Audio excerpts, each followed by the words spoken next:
Let's have a look at this tweet. News breaking in the last hour or so. My colleague Ian Watson. Keir Starmer will use tomorrow's NEC meeting, the NEC being Labour's ruling executive, to confirm that Jeremy Corbyn will not be a candidate at the next election. This is something which the NEC can decide, but with a leadership majority, they are likely to debar the former UK Labour leader. He lost the whip some time ago because of his response, Jeremy Corbyn this is, because of his response to the report into anti-Semitism allegations and claims in the Labour Party. What's your response? If you actually look at the motion that Keir Starmer's put forward, it doesn't mention anti-Semitism once. It only mentions the election loss. So why should Jeremy Corbyn be banned from standing again as an MP when Ed Miliband, who had a lower return of the vote share than Jeremy Corbyn, is allowed to sit in his shadow cabinet?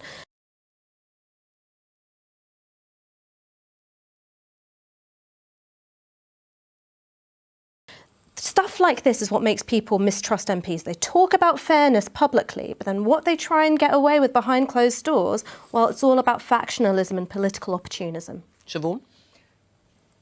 Jeremy can sort this out. He can apologise for the anti-Semitism.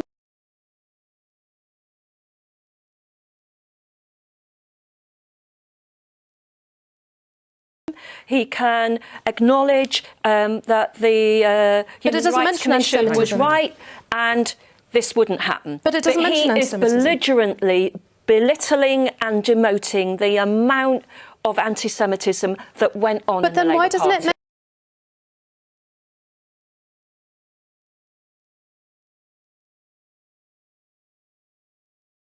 mention anti-Semitism in Keir Starmer's motion? It only mentions the election loss. But we know that that is why this is happening.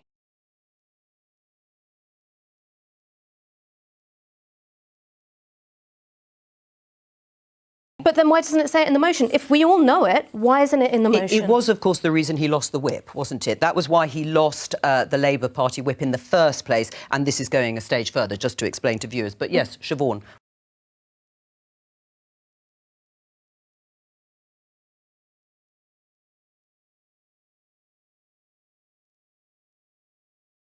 Why doesn't it mention it, do you think? I haven't seen the motion, but what I know is that if Jeremy were to say, look, you know, in retrospect, things were bad, I should have done more, anti-Semitism is always wrong, then there would be a much greater challenge. But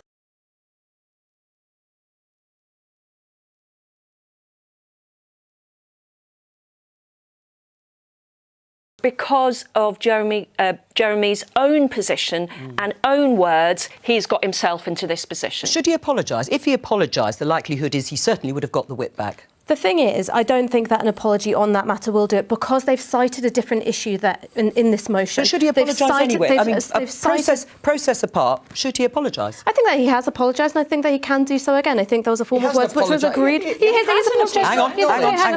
He has apologised many times for the mishandling of anti-Semitism within the organisation, and he has made it clear that anyone who was perpetuating that form of racism and bigotry and was doing so in his name is not welcome in his party.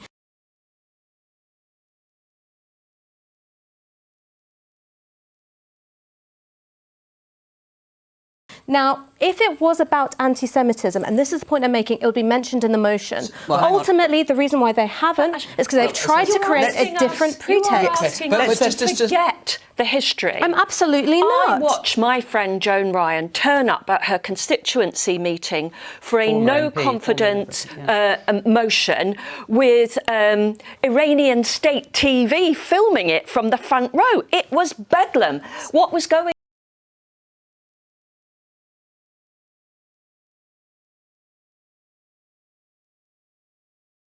on in the Labour Party did not reflect a Labour Party. You've let Angela Smith, who called people of colour a funny tinge on this show.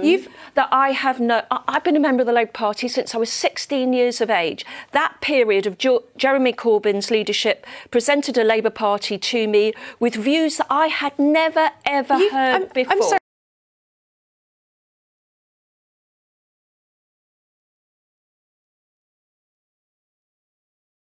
I'm sorry, if the Labour Party, if the Labour Party was serious about racism, needs to appreciate that and needs to apologise. If the Labour Party was serious about racism, one, it would actually pick up the phone to Martin Ford Casey when he talks about there being a hierarchy of racism.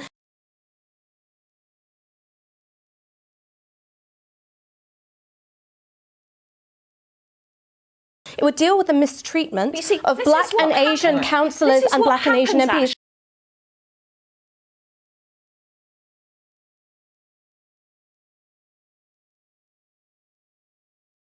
And three, wait, hang on. I did listen to you, and now I'm talking about comes up in the Labour Party.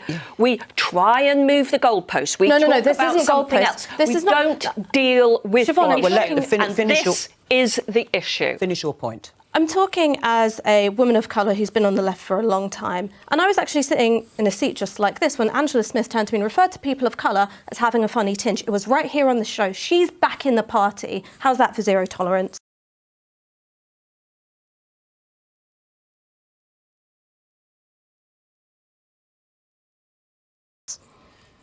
I think Angela Smith has apologised for her words, realised that she was wrong about them. We cannot say the same for Jeremy Corbyn.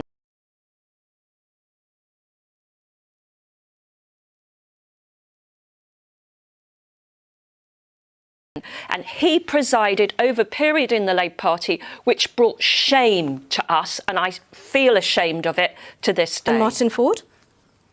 Ash, can I ask you a question about the apology thing just on this? Because you're right, he has apologised in the round, but what he's not accepted was the Equality and Human Rights Commission report, because when that came back and said there was institutional racism within Labour, and that's now been removed, Keir Starmer has worked towards that.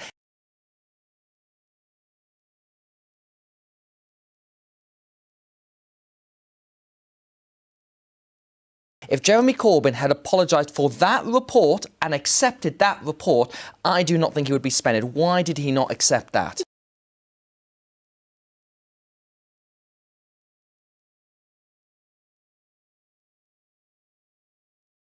Talked about how saddened he was reading that report, and he also said that... But why could he have not just said it? I think that what this is about is that there would have been nothing that he said that would have been good enough in the eyes of Keir Starmer. I think, honestly, that's the case, and that's why they haven't mentioned anti-Semitism in this motion, because if he did do everything that's being asked, he said, I will accept whatever form of words you want me to say, and said it, they would say, well, actually, it's not about that, it's about the fact she lost the election. It's looking for an excuse, and it's plain as day. But that motion is about wider disrepute of the Labour Party. That's what they're getting at, and that obviously plays into what Siobahn was saying. It doesn't mention anti-Semitism by name, but the election result, combined with anti-Semitism, is what took Labour to that dreadful result.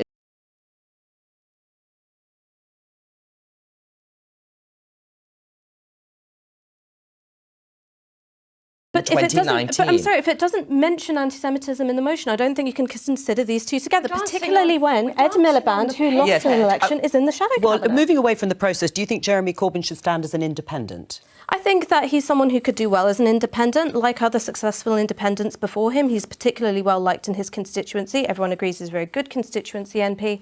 And also he's got name recognition. So this could be something which ends up being a self-inflicted wound for Keir Starmer. I think it's completely up to Jeremy whether he wants to stand as an independent or not. The Labour position is what matters to me, and the Labour's position is absolutely right.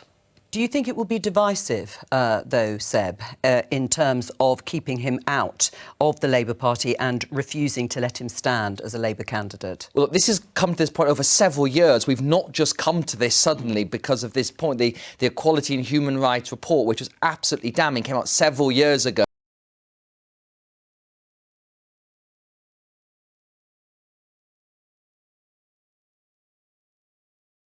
And Mr Corbyn's response to that, as we were saying earlier, was to not just accept it in the same way that the Labour leadership did.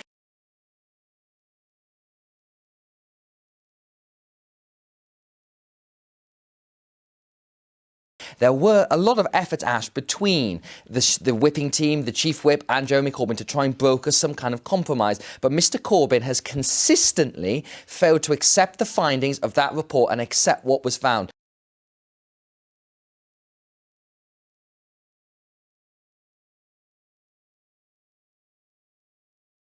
And I think that is the divisive issue. If he'd accepted that... What element of the report didn't he accept? He did not accept the point where he found that, because the institutional racism point, the Equality and Human Rights Commission He talks about how saddened he was by the findings. He didn't disregard the report. The bit that was contentious, oh God, this is so boring and doesn't impact people's lives in the real world. Sorry, anti-Semitism is boring. I'm talking about haggling over words. I'm talking about haggling over the precise words, the words that he used, which caused the problem. Why couldn't he just apologise? I'm just explaining what he said. That's it. Okay. Right? What he said, and the bit that Keir Starmer had a problem with, is saying that there was some exaggeration in the press of the scale of anti-Semitism. That's the bit that became contentious.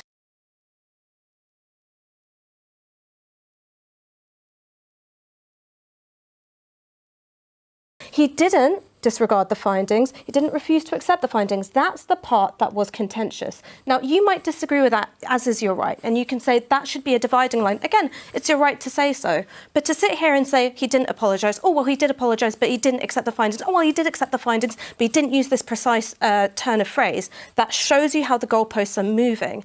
And this is the point, is that it makes a mockery of something really serious, which is racism and does affect people's lives, and it turns it into political horse trading, which doesn't matter to anybody outside Westminster. I don't think it's a mockery, though, because as I said, if you look at all the other people involved in Labour, many of them in the leadership accepted everything in that report. And you can say that he should have done that. Yes, and I do. And I